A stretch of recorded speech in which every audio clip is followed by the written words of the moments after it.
문재인 대표와 안철수 의원 간의 접점 없는 충돌은 급기야 탈당을 시사하는 안 의원의 최후 통첩에 이르게 됐습니다. 저와 함께 우리 당을 바꿔갈 생각이 없다면 분명하게 말씀해 주십시오. 이제 더 이상 어떤 제안도 요구도 하지 않을 것입니다.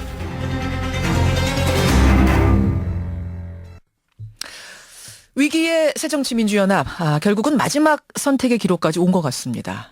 안철수 전 대표가 어제 긴급 기자회견을 열었죠. 문재인 대표에게 혁신 전당대회 개최를 다시 한번 촉구하면서 이게 마지막 요구다.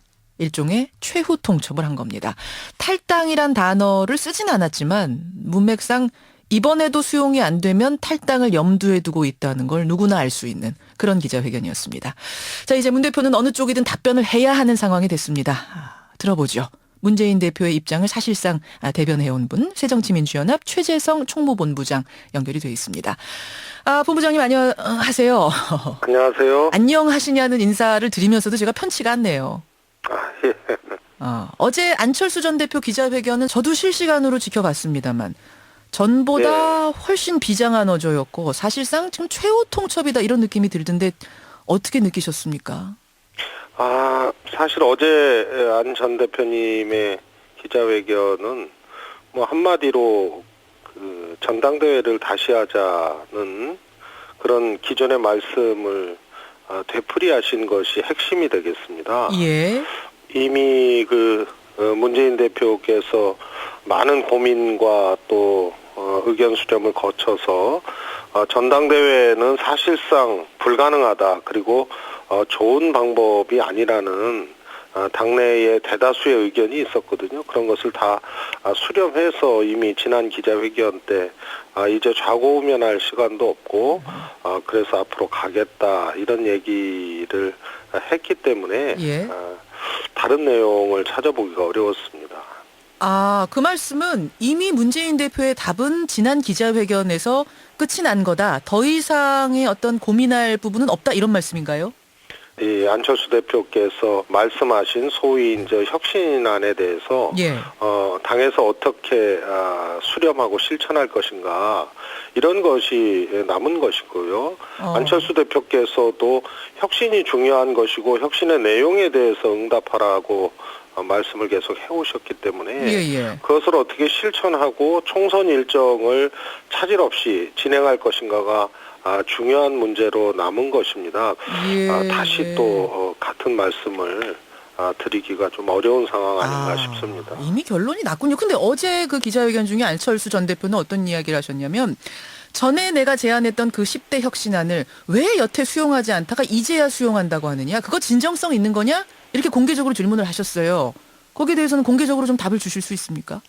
안철수 대표께서 제시하는 혁신안이 또 당내에서 100% 모두에게 수렴될 수 있는 혁신안이라는 보장이 없었던 것이거든요. 그래서 책임져야 될 그 대표 입장에서는 매우 조심스러울 수밖에 없었고요. 신중했던 거다.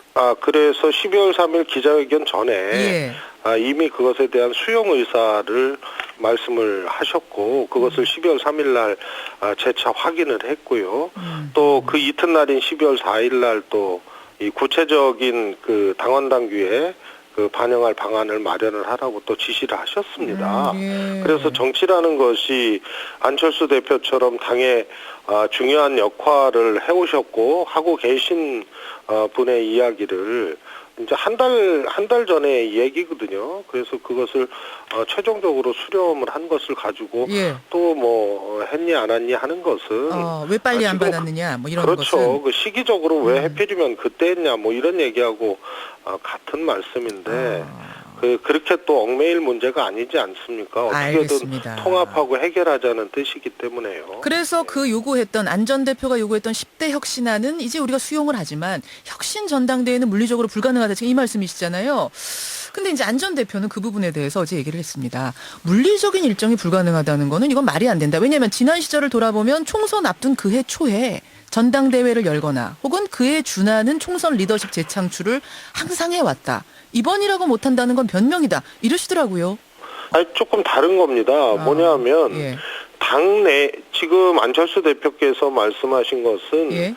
지금 문재인 대표를 전당대회에서 뽑았는데 예. 사퇴하고 다시 문재인 대표 나와서 그래서 경쟁해서 또 전당대회 하라는 내부에 이미 진행된 절차를 한 번 더 다시 하자는 내부 전당대회가 되는 알겠습니다. 것이고요.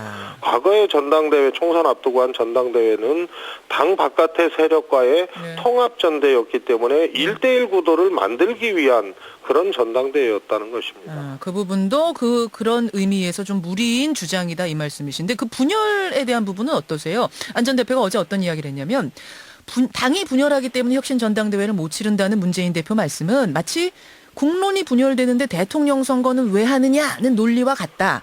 대통령 선거가 국민들에게 분열과 대결을 불러오기 때문에 선거 피하고 대통령 추대하겠다는 말과 같은 거 아니냐? 이렇게 아주 직접적으로 말씀을 하시더라고요. 그런데 대통령 선거는 정해진 날 안 예. 뽑으면 큰일 나는 것 아닙니까?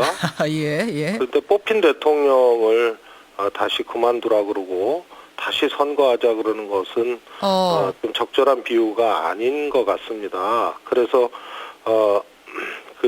저희는 지금 문재인 대표께서 전당대회를 통해서 선거를 통해서 뽑히셨고 지난번에 재신임도 하도 당이 분열 상황이고 대표에 대해서 자꾸 물러나라는 얘기를 하니까 예. 재신임 카드를 던졌고 모두의 만류로 중단할 것을 합의했던 거 아닙니까? 예, 그리고 예. 당은 내년 4월 총선 직후에 전당대회를 치를 수밖에 없는 그래서 택일은 이미 총선 직후로 날짜를 받아놓은 상태입니다. 그래서 이 적절한 비유라고 보기 어렵다 이렇게 생각합니다. 이미 뽑힌 대통령을 다시 뽑자라는 주장과 같다 이런 말씀하셨어요. 지금 말씀을 쭉 다 종합을 해보면 결국 안 전 대표 전당대회와는 받기 어렵다는 말씀이 되는데 근데 사실상 안철수 전 대표는 지금 배수진을 쳤습니다. 이게 마지막 제안이다. 어제 말을 분명히 했습니다. 그러면은 최후의 경우에는 안 전 대표가 탈당을 선택할 수도 있다는 그래도 어쩔 수 없는 건가요? 그런데 지금 당이 예. 안 전 대표께서 사실 만든 당이라고 볼 수 있지 않습니까? 그렇죠. 그래서 그렇게 생각하실 리도 저는 없다고 보고요. 또 그러실 분도 아니라고 생각을 합니다. 이 당을 사실상 통합해서 만든 분이기 때문에 그렇게 생각하기는 어렵다. 그러지 않으실 거다. 이렇게 생각합니다. 이 당을 만든 분인데 어떻게 탈당이란 말을 할 수가 있겠느냐라는 그거는 최재성 본부장님의 바람이신 것 같긴 한데 어제 쭉 들은 느낌은 누구나 이분이 탈당을 염두에 두고 있구나라는 생각은 할 수 있었거든요. 정말 그런 사태가 일어날 가능성이 있는 거 아닌가요? 어떤 사람은 탈당할 것이다라는 느낌을 또 가질 수 있지만 예. 저 같은 경우나 또 정치의 기준을 좀 그래도 경험하거나 알고 있는 사람은 예. 그러기 어렵다. 그렇게 하지 않으실 거다. 이런 느낌이 또 있는 것이죠. 정치의 기준을 알고 있는 사람, 충분히 알고 있는 전문가 입장에서 정치인 입장에서 보기에는 그런 선택하기 어렵다. 지금 만약 그런 선택을 한다면 그건 굉장히 정치적으로 잘못된 선택을 하는 거다. 이런 말씀이시군요. 그럴 리가 없고요. 그렇게 생각 안 하실 거다. 그런 정도는 저는 많은 분들이 그렇게 생각하고 계시고 그것이 하나의 기준 아니냐 이런 뜻입니다. 그것이 정치적인 기준, 어떻게 보면 신뢰의 문제 이렇게 보시는 거예요. 아니요. 자신이 통합을 통해서 만든 정당을 이렇게 탈당을 한다는 것은 그렇게 생각할 수도 없고 맞지 않는다는 그런 말씀이죠. 근데 탈당하실 것 같은데요, 본부장님. 지금 느낌으로 봐서는. 그 느낌이 있지 않습니까? 그런데 자기가 만든 집을 누가 그걸 부수겠습니까? 그리고 누가 자기가 만든 당을 뛰쳐나가겠습니까? 그것은 누구보다도 더 당을 소중하게 생각하고 그럴 수밖에 없는 시간을 지내오신 분 아닙니까? 그런데 자꾸 탈당할 것 같다는 느낌이 든다는 것으로 예단할 수는 저는 없는 일이라고 봅니다. 자기가 어떻게 만든 집인데 그걸 부수는 주인이 있겠느냐 이런 말씀이세요. 일각에서는 근데 이렇게 된 상황에서는 차라리 당이 더 이상 흔들리는 것보다는 그냥 한번 차라리 탈당 사태를 빨리 겪는 게 낫지 않겠느냐. 매도 좀 빨리 맞는 게 낫지 않겠느냐. 이런 얘기하시는 분들도 계세요. 한상진 교수 같은 경우에는 창조적 파괴의 필요성 이런 말씀도 하시더라고요. 어떻게 보십니까? 저는 한 교수님 말씀은 정치는 책임인데요. 그 예. 책임에 대해서 그 책임 선상에 서보시지 않았기 때문에 상상할 수 있는 또 주장할 수 있는 말이라고 생각을 합니다. 정당은 가능한 한 특히 야당의 경우에는 그야말로 기울어진 운동장에서 경쟁할 수밖에 없는 처지이기 때문에 가능한 한 사람 하나라도 또 더 확보를 해서 1대1 구도를 만들기 위한 노력을 하는 것이 한국 정치 상황에서 야당 입장에서는 그것은 아주 절실한 문제입니다. 그런데 창조적 파괴라는 이름으로 이것을 더 분열을 시키고 더 갈라치기 하고 하는 것은 저는 상상을 관념적으로 상상할 수 있는 일이지만 현실적으로는 또 역사적으로 증거된 그런 상황에 입각해서 봤을 때는 그것은 책임지는 모습하고는 전혀 다른 그런 주장이다 이렇게 볼 수 있겠습니다. 현실적이지 않은 주장. 끝으로 한 가지만 확인드리죠. 문재인 대표 공식 입장은 언제쯤 발표하십니까? 글쎄 그거는 모르겠습니다.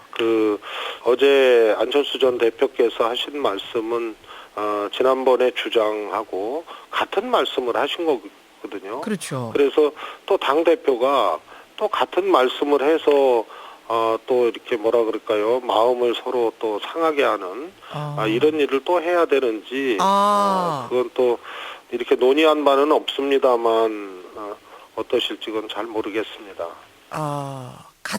이미 답을 내놨는데 또 같은 질문을 한다면 그럼 또 같은 답변을 해야 되는 것인가? 여기까지 말씀을 드려야겠습니다. 최재성 본부장님 고맙습니다. 감사합니다. 새정치민주연합 최재성 총무본부장 만났습니다. 문재인 대표 입장은 어느 정도 정해진 것 같네요.